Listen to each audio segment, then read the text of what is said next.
Madame, Monsieur, bonsoir. Bienvenue à cette édition. Voici le sommaire de ce journal. Rencontre à Paris ce mercredi entre le Premier ministre Amadou Gon Coulibaly et le nouvel ambassadeur de Côte d'Ivoire en France. Ils ont échangé en présence de proches collaborateurs. Le Premier ministre a aussi rencontré le conseiller Afrique du président français au cours de cette journée.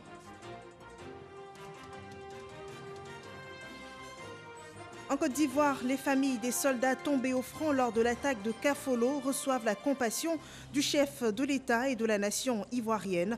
Des sentiments que leur a témoigné ce jour au cours d'une rencontre le ministre d'État, ministre de la Défense, Ahmed Bakayoko. Sur le plan sanitaire, le nouveau coronavirus fait encore des victimes, avec 203 nouveaux cas enregistrés ce 1er juillet. Le total des cas confirmés en Côte d'Ivoire s'élève à 9 702. Les autorités sanitaires appellent les populations au strict respect des mesures barrières. Bienvenue dans ce 23h. Ouvrons ce journal avec l'agenda de Amadou Gon Coulibaly à Paris. Ce mercredi, le Premier ministre s'est entretenu avec l'ambassadeur de la Côte d'Ivoire en France, Maurice Kwaku Bandama. Il était en compagnie de ses proches collaborateurs. Et suite à cet entretien, Amadou Gon Coulibaly a échangé au cours d'une audience privée avec Franck Paris, le conseiller Afrique du président français Emmanuel Macron. L'actualité en Côte d'Ivoire, les familles de militaires tués lors de l'attaque de Kafolo ont reçu le soutien et la compassion du président de la République et de la nation ivoirienne. Elles ont été reçues dans ce cadre par le ministre d'État, ministre de la Défense Ahmed Bakayoko. La rencontre est rapportée par Ampou Sanogo. Les parents des militaires et gendarmes tombés à Kafolo, à la frontière avec le Burkina Faso dans la nuit du 10 au 11 juin dernier, reçu par le ministre d'État, ministre de la Défense, Ahmed Bakayoko. Il s'agit pour Ahmed Bakayoko de traduire à ces 14 familles éplorées le soutien et la compassion de la nation et du président de la République, Alassane Ouattara. Le président de la République m'a demandé de vous traduire la reconnaissance de la nation quand vous mourrez au service du pays, en mission commandée. La nation se doit de vous reconnaître cela. Et il salue leur mémoire. Certes, la douleur est grande, mais vous pouvez être fiers de vos enfants. Vous pouvez être fiers de ce qu'ils ont accompli pour leur pays.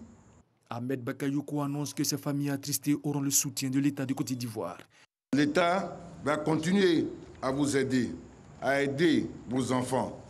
Le chef d'état-major général nous a fait des propositions pour que nous puissions maintenir le bail de loyer jusqu'à une certaine période.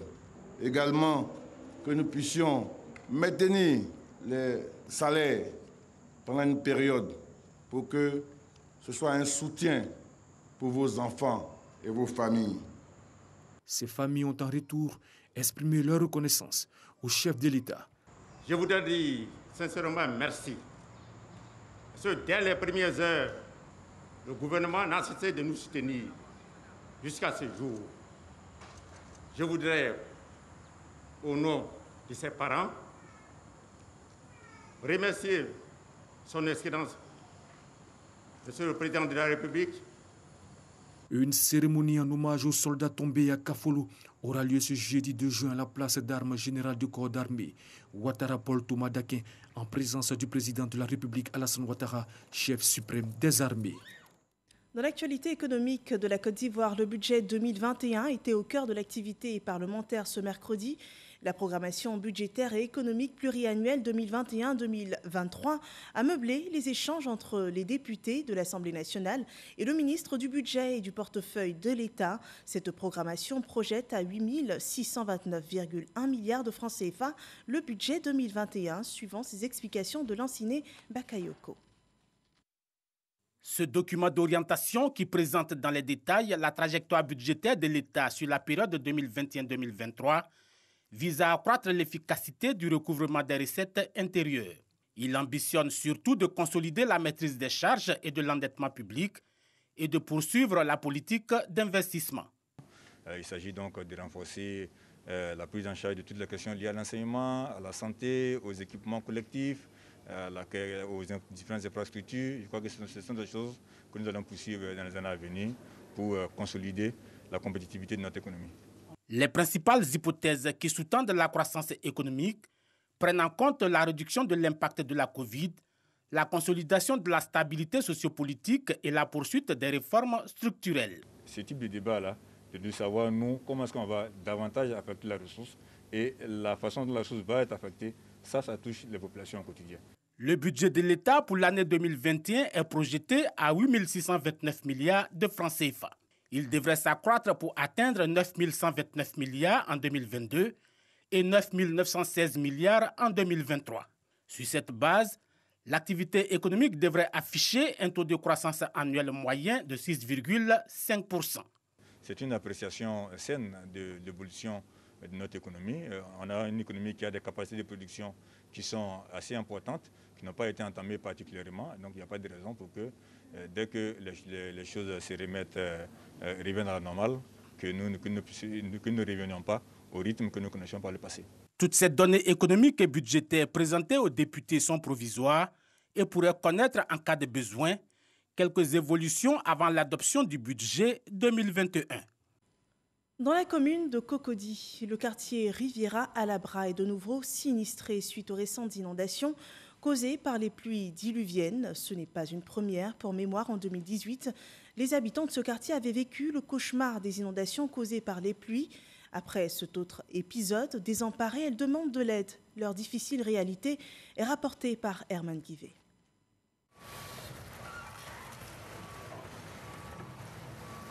On a tout perdu, on a besoin d'aide. On a tout perdu, on a besoin d'aide. Tout le temps nous regarde. On a besoin d'aide. Voici tout ce qui reste du mobilier et autres affaires d'une famille après les fortes pluies précédentes. Ici, c'est la Riviera à Labra, quartier résidentiel. Et chaque année, à la même période, le cauchemar des riverains reste le même. Avec les mêmes causes, les mêmes effets et surtout les mêmes acteurs. L'on tente de récupérer ce qui peut être encore utilisé. C'est l'heure du grand nettoyage. L'Agence nationale de gestion des déchets, ANAGED, structure sous la coupole du ministère de l'Insalubrité et de l'Assainissement, est à la tâche. Suite aux dégâts causés par les pluies diluviennes, l'État nous a appelé rapidement de venir intervenir, enlever les objets encombrants, les ordures, les objets de famille et autres. Tout, nous sommes venus enlever tout pour aider les riverains. Les familles sont très contentes. Elles sont contentes, elles apprécient et la qualité de notre prestation. L'on note également la présence de petites mains, de jeunes volontaires venus aider les familles sinistrées. Ils étaient d'abord méfiants, mais ensuite, quand ils ont vu que nous sommes vraiment motivés et que nous voulons prendre action au sein de notre communauté, ils ont accepté notre aide. Donc, on les aide comme on peut, en nettoyant, en prenant action avec eux. Voilà. Les victimes, elles, semblent tout simplement dépassées par les événements. Vraiment, la situation, elle est pénible, difficile. On a tout perdu, tout, encore une fois. Depuis ce matin, les jeunes qui sont venus volontairement pour venir nous aider, faire des travaux, laver la maison et puis ils sont en train de nettoyer le gazon, ils nous aider beaucoup. C'est que nous, on n'a pas fait jusqu'à aujourd'hui. Eux-mêmes sont venus nous aider pour faire. Vraiment, on est très contents de ce qu'ils ont fait. Aïda Koné, maîtresse des lieux, tient à nous montrer l'ampleur des dégâts causés par les eaux dans sa maison. Là, le bébé qui était dans cette chambre-là, c'est celui. Dès que j'ai trouvé l'enfant, l'eau a caché. Un bébé sorti in extremis des eaux, un peu comme l'histoire de Moïse, contée dans les Saintes Écritures. Comme ce bébé, une photo de mariage sauvée également des eaux. Bref, ici, nous sommes à la Riviera à Labra, quartier résidentiel. On a fait sortir notre mère par la fenêtre.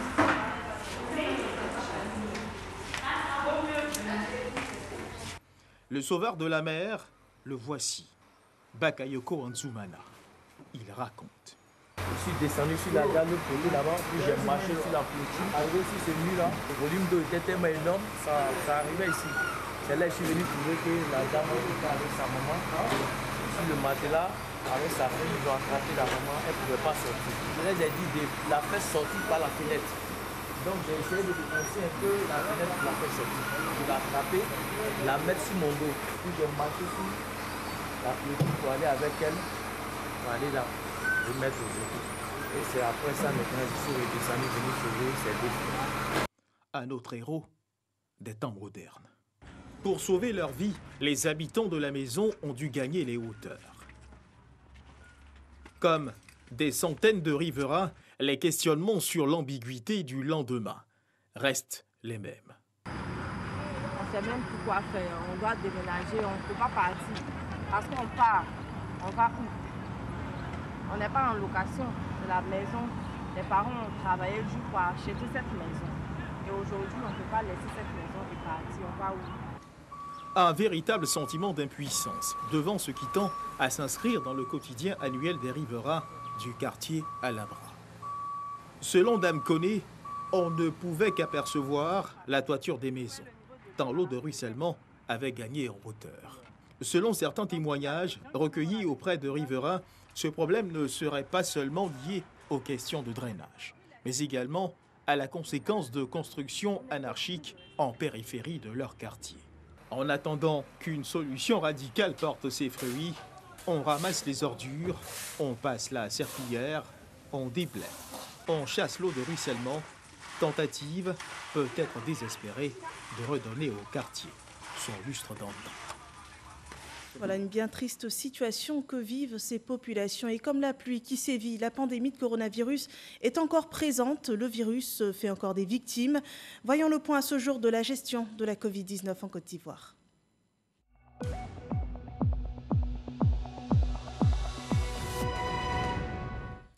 « 203 nouveaux cas sont dénombrés ce mercredi 1er juillet 2020, ce qui fait un total de 9 702 cas confirmés en Côte d'Ivoire. À ce jour, 4 381 personnes ont été guéries et 68 personnes décédées dans le pays, selon la déclaration du ministère de la Santé et de l'Hygiène publique que je vous invite à suivre. Le ministère de la Santé et de l'Hygiène publique a enregistré ce jour, mercredi 1er juillet 2020, 203 nouveaux cas de Covid-19 sur 1824 échantillons prélevés, soit 11,1% des cas positifs. 108 guéris et 0 décès. À la date du 1er juillet 2020, la Côte d'Ivoire compte donc 9 702 cas confirmés, dont 4 381 personnes guéries, 68 décès et 5 253 cas actifs. Le nombre total d'échantillons est de 57 774.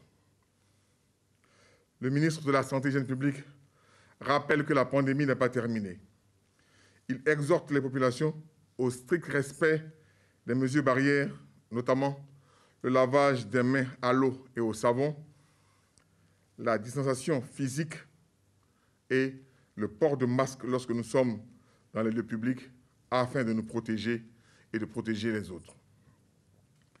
Le ministre de la Santé et de l'Hygiène publique en appelle donc à la discipline et à la responsabilité, car pour stopper la transmission du virus, nous devons tous être disciplinés et responsables. Demeurons prudents et vigilants, car nous pouvons tous être contaminés.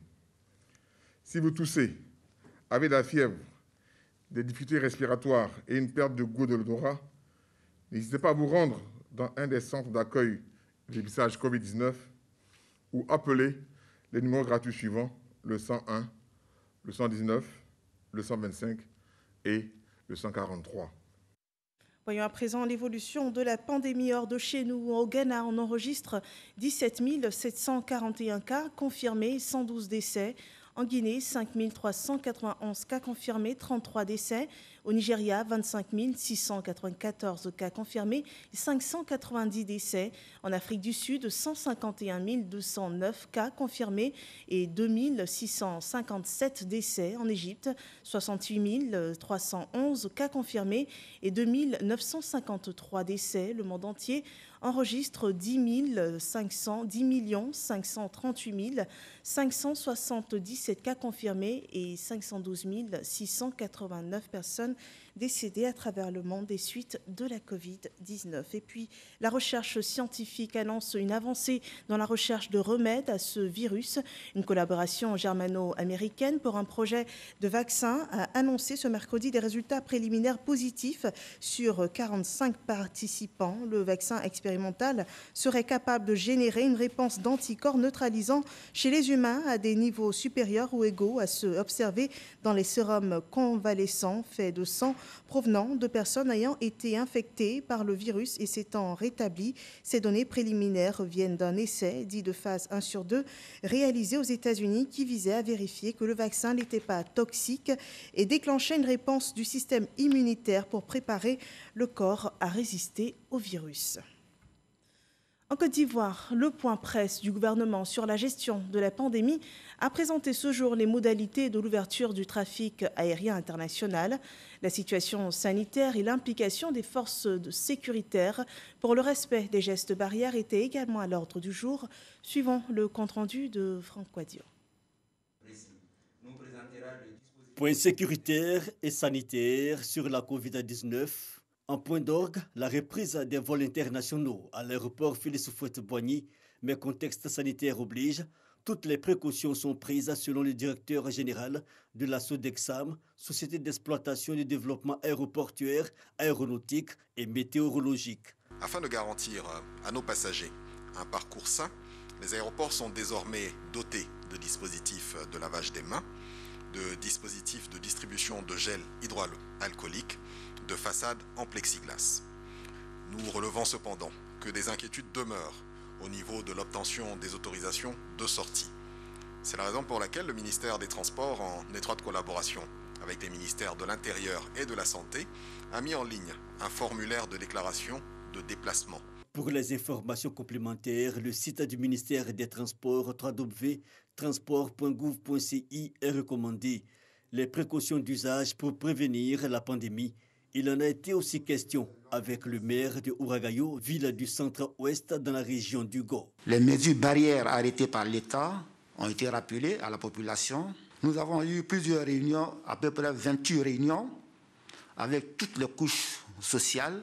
Des dispositions, mais aussi un impact notable des mesures sur les activités des populations. Anthony Garou sollicite l'aide des forces vives, surtout dans le sens de la sensibilisation. Funérailles et diverses célébrations populaires ont encore la peau dure. Il faut, selon le docteur Edith Clarisse Kwasi, intégrer durablement les mesures barrières dans cette cité et même dans toutes les autres régions. Des données à l'image des perspectives nationales, la taille de l'échantillonnage étant croissante. C'est la conséquence de la forte circulation du virus, surtout au niveau communautaire, mais aussi le renforcement des capacités de dépistage et de diagnostic en Côte d'Ivoire. Par ailleurs, le taux de positivité oscille ces dernières semaines entre 17 et 30% des cas en dents de scie, avec une tendance générale à la baisse et une létalité stable, moins de 1%, malgré l'augmentation constatée de cas de décès depuis le début du mois de juin 2020. Les forces de sécurité font leur part concernant l'isolement du Grand Abidjan. Axe Dabo-Grand Laou, axe Dabo-Sikinsi, kilomètre 64 autour du nord, à Zaguié et Guichenguié. Nous enregistrons 13 véhicules refoulés et 209 personnes refoulées pour défaut d'autorisation et tentative de contournement des postes d'observation. Nous enregistrons également 37 motos refoulées au checkpoint de Guichenguié à Beauville et kilomètre 104. Les conducteurs des 10 engins sont tenus d'être seuls sur leur moto. Interdiction stricte leur est faite de prendre à l'arrière une seconde personne sous peine de sanction. Généralement, nous constatons que la seconde personne à l'arrière est tenue de s'agripper au premier, ce qui crée un contact. Mais il y a du positif.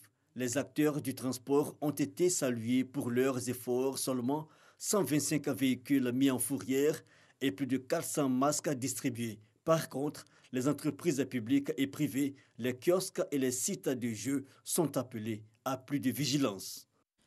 La solidarité joue un rôle très important dans cette crise sanitaire et comme acte enregistré ce jour, la remise de 2 ambulances aux populations du sous-quartier Zimbabwe dans la commune de Port-Boué. C'est l'action du ministre du Pétrole, de l'Énergie et des Énergies renouvelables, Abdourahmane Cissé. Notre reporter Abdoulaye Koné rend compte de cet acte de solidarité.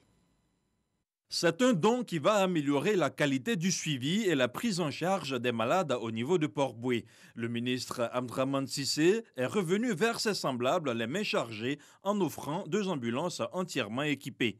L'objectif du président de la République, son Excellence M. Alassane Ouattara, et l'objectif du gouvernement dirigé par le Premier ministre Amadou Gon Coulibaly est de veiller à l'amélioration des conditions de vie des populations.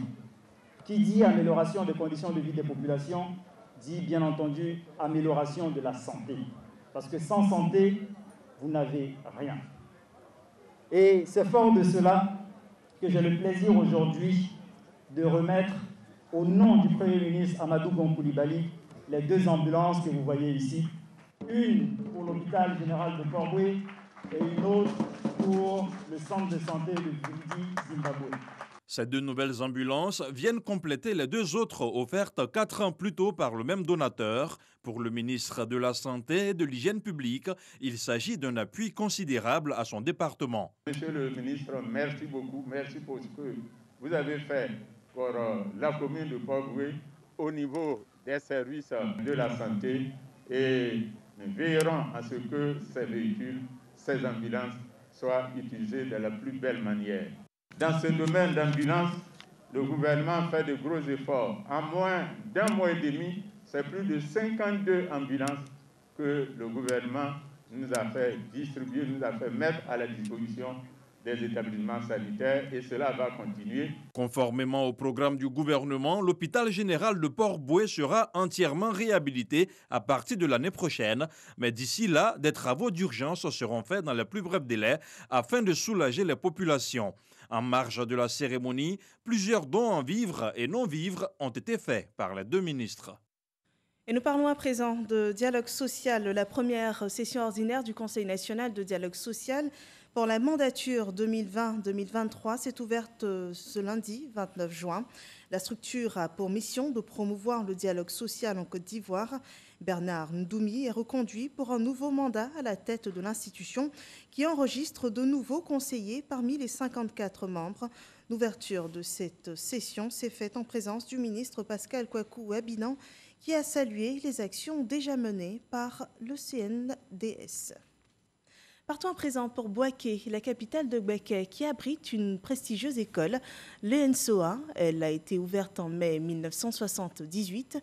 Elle est dédiée à la formation des militaires non officiers. Elle a pour mission donc de former des soldats professionnels. 42 ans après, que devient cette école? Ce soir, nous vous proposons un gros plan sur l'École nationale des sous-officiers d'actifs de Bouaké, un dossier réalisé par Kader Sogodogo.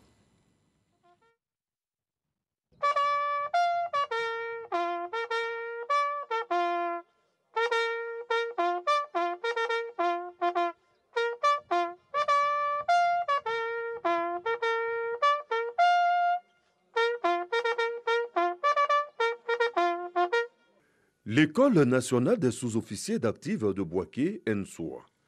On y entre pour être un soldat professionnel au service du pays. À sa création le 26 mai 1978, elle jouissait des mamelles nourricières de l'École des forces armées EFA qui forme des officiers. L'ENSOA, à partir du 27 novembre 1983, soit 5 ans après sa création, allait bénéficier de son autonomie. Son cœur de métier est d'assurer la formation générale de tous les sous-officiers dont l'armée a besoin. Sa mission principale se décompose en une formation initiale et une formation continue.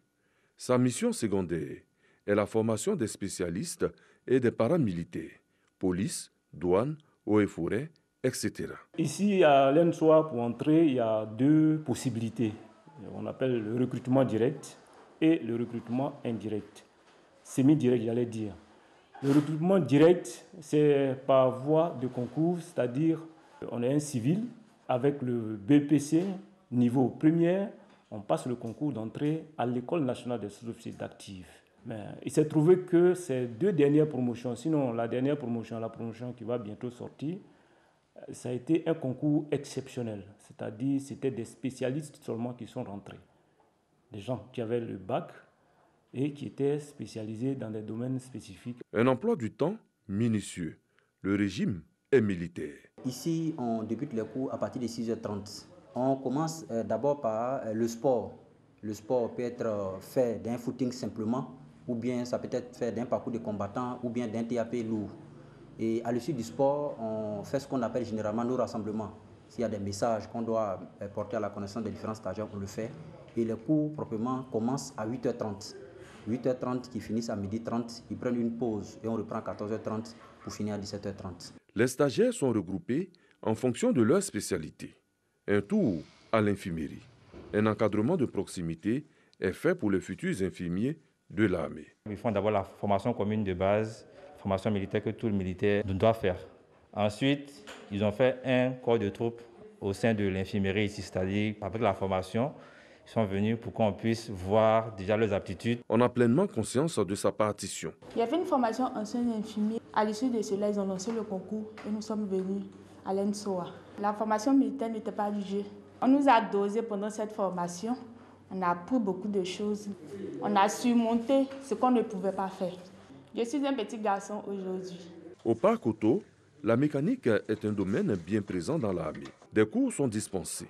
En classe, le suivi est rigoureux. Nous sommes en train de dispenser un cours de tactique aux élèves. Le niveau il est très bon. Des stagiaires attentifs. Pendant le cours, ce que j'ai retenu, c'est les mesures à prendre pour pouvoir exécuter une bonne mission et aussi le matériel utilisé aussi lors de la mission. Un tour au stand de tir. Écouter et verrouiller sa cible. Hommes et femmes ont le même régime.